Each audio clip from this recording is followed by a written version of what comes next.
Hi, ever wonder what it's like to work another profession or live in the underworld? Listen to unsuspecting riders give a 10 to 15 minute personal masterclass as I spontaneously interview them as they enter my taxi. I'm your host, Simon Rushton, and this is Taxi Chronicles.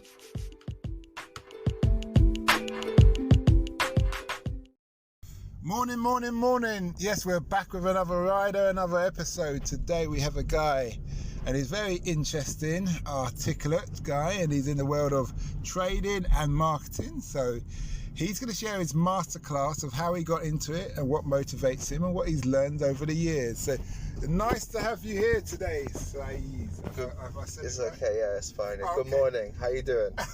Okay, so tell me, what got you into the marketing? We'll deal with marketing first. Into the social media marketing. So, I guess I was an engineering graduate. Okay. And I didn't want to do I'm actually like an artist. Like I do music on my spare time. Yeah. So I wanted to do something that's creative. So you're really talented. Yeah, man. But at the same time, I wanted to do something that's creative that deals with numbers and like you can actually build a career off. So then I felt like marketing is something that you have to be creative. You have to come up with ideas. At the same time, it's quite analytical and you're dealing with numbers, you know, and you're dealing with data. And so it's like you could bring both your like skill sets into one thing. That's why I went into it. Also, like, because if you just think about like digital marketing, like social media and stuff, like that's the future, you know. And I wanted to do something that there will be a job for in 30 years. Where like a lot of things we do, you know, you don't know what's going to happen to that skill set, you know. Yeah, very true. Yeah. There's trade jobs that will still be there, but yeah, I know what you're saying. Yeah. Many other jobs are dwindling. Yeah, like I hope not, but like imagine Uber is investing loads of money in like self-driving cars. Yeah, exactly. You know, that's one of the things you got to think about. I thought about it. I've done an episode on it. Oh, okay. Yeah. There's a company called S04, bought by Amazon. Yeah. For driverless taxis. Yeah. Very nice. Tesla's doing their bits for that as well, and so you know. Elon doesn't play around. If he's doing something, he's doing it. Yeah. This job days are numbered within reason. Yeah. So I felt like robots can't be as creative for another 30-40 years. So if you go into something that is like leans a little bit of creativity, you might have some sort of like job for, I don't know. Yeah, you know what I'm trying to say? No, I know what you're saying.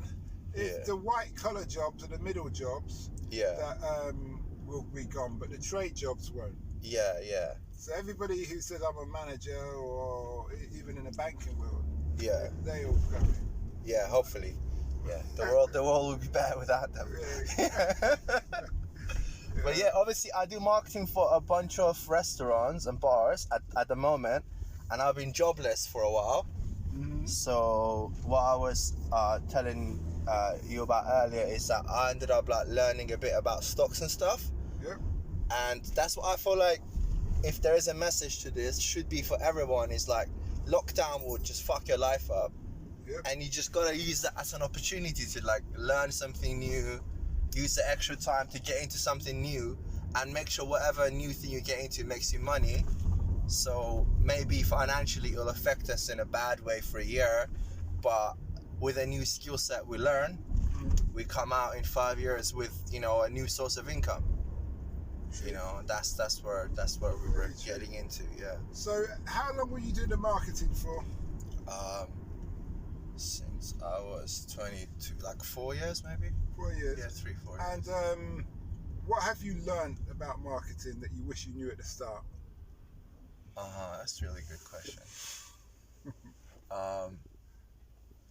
I learned.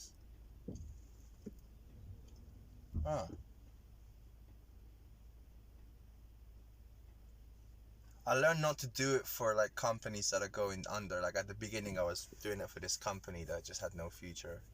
That was my like main client. Also, I learned to go independent and be like a freelancer, because I worked for people doing marketing for just one company, and there is no future in that. That's a life lesson.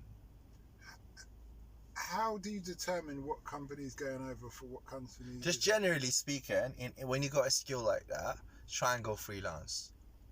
Yeah, but how do you determine when picking a client? When you look at a client, I was working for this company. I'm not gonna name them because maybe they still exist, and they were trying to build a e-commerce platform, which is imagine like a Shopify.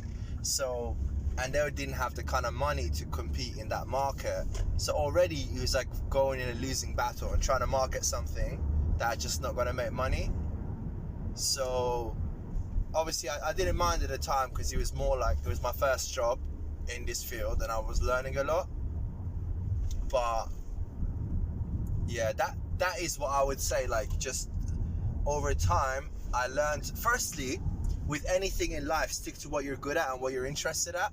So if you're going into marketing, and let's say I like bars, I like going out, then now I'm doing marketing that events and like nightclubs, I love it a lot more than marketing an e-commerce platform, and I do a better job.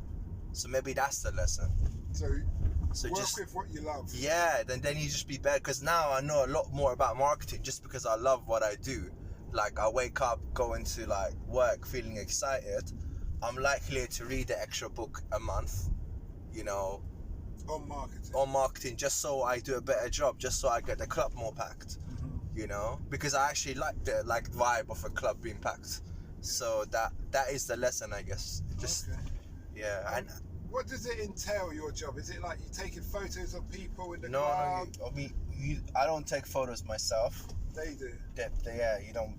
I'm not a photographer, but so I manage the content. It's called content management. So if I have different pictures, so they give you the photos. Well, no, I arrange a photographer, let's say, for example. Yeah, for this particular case. But sometimes different marketing people, a lot of companies would just give you pictures and you just manage it and think, all right, so how do I, for example, it's Valentine's today, and you got a page that you're running for a business, for, let's say, for your podcast on Instagram, let's say. You do have an Instagram, right? So you're just like, all right, how do I approach today with the content I have previously to drive the maximum kind of clicks and the results that I want? So then you start thinking, all right, so I go back to like my previous episodes where I had couples on, and I make a little montage of all the couples that have been on, and I make a little cute post, like a 1-minute video of the funniest things couples have said in my podcast. Yeah. I'm just giving you an example off the top of my head for one thing you could do for your Instagram for today, for Valentine's. Yeah. Now, obviously, if I was your like content manager, if I was your marketing manager, that's what I'll do for you. I'll look at the content you already have, and I say, all right, it's Valentine's, I'm going to make a little montage of all the little videos, bits and bobs of all the couples you've had, all the jokes they said, and then I'll do a happy Valentine's post. And hopefully that would get clicks, the traction, will get likes, will turn into views, will grow your channel. When you do marketing for a bar, it's the same thing. You look at all the like pictures that I have in the past, all the videos I have, and so how do I manage this the best, you know? Now it's lockdown, we're not going to have any new content for like 3 months to come, let's say. How do I manage what I have in the past in the best possible way? You know? And yeah. So it's quite, do you have a team, or is it just you at present? We have just 2 of us. Okay. So, yeah, it doesn't do quite. Big companies have teams for this sort of thing. They sit down, they do analytical graphs and all sorts of shit. Like, you can imagine. Than it needs to be. Yeah, maybe, I mean, you can't hate success. Maybe it needs to be that, but I don't know. Yeah. I hear what you're saying. Yeah. There, because as a podcaster, I've been a podcaster for over a year now. Yeah. And I do another podcast where it's called Podcasters Unleashed, where we do a live stream. Okay. And we have a debate every Monday at 7 p.m. Yeah. And what we found is we've got, like, as podcasters, some people actually work in marketing, social media marketing. Yeah. Some people are analytic people and deal with analytics. You don't really need a massive team. You just need teams of a person of a profession who's going to understand what they do, and they can bring. So the analytics lady, she will just say, this is where we are. Yeah. And blah, blah, blah. And she'll look at when people, like, say we've had 1,000 views this month, and 50% of those views, they cut off in the first 2 minutes. That means we're losing 50% of the audience. Why?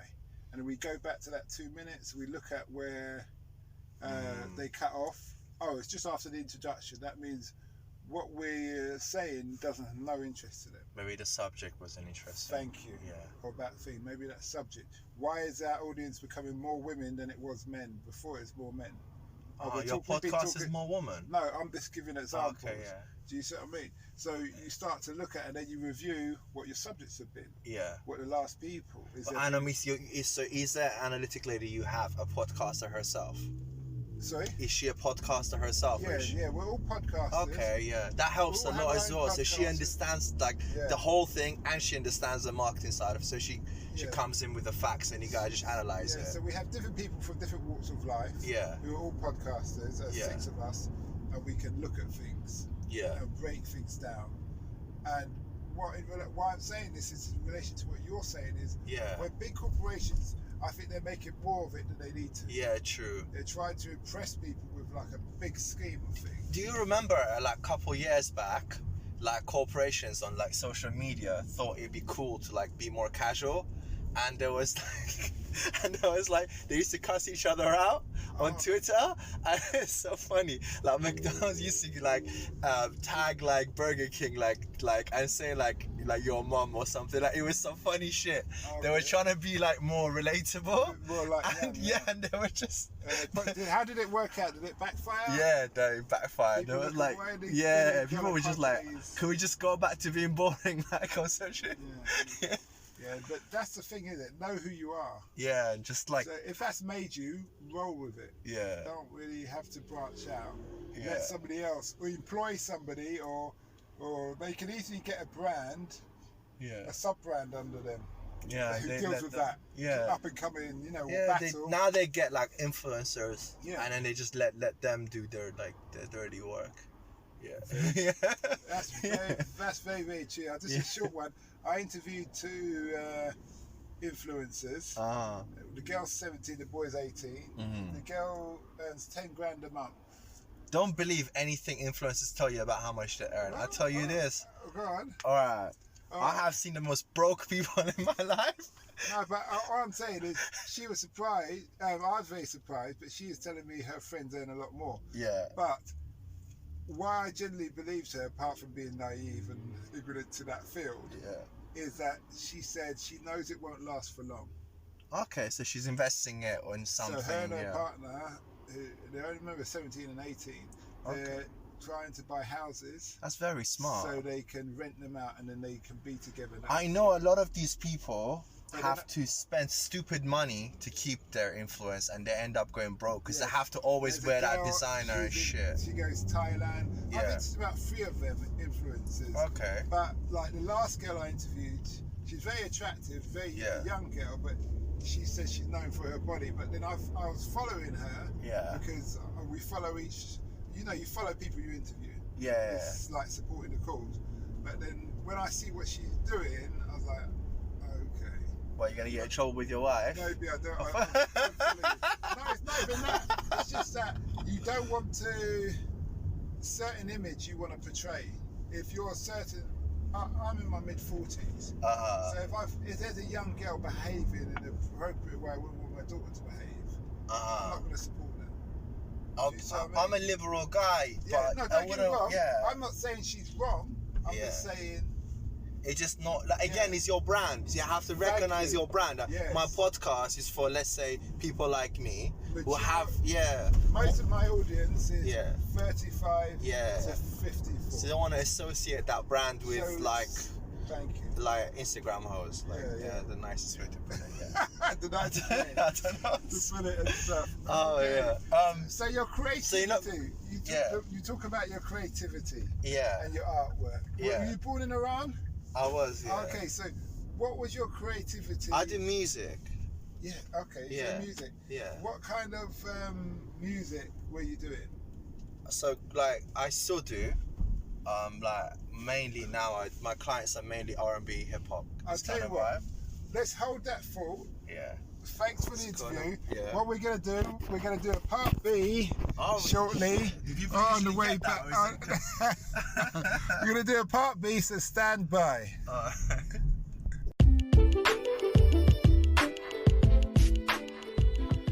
We hope you liked that interview. Don't forget to like, share and subscribe to get the latest daily episode. Ever considered investing in the continent with the fastest growing economy and population on Earth? The same continent that holds 30% of the world's known natural resources? Then listen to our sister podcast, Africa Investor Stories, where you will hear real investors with real stories from around the world share their experience of investing in Africa. We post Monday and Thursday at 10 a.m.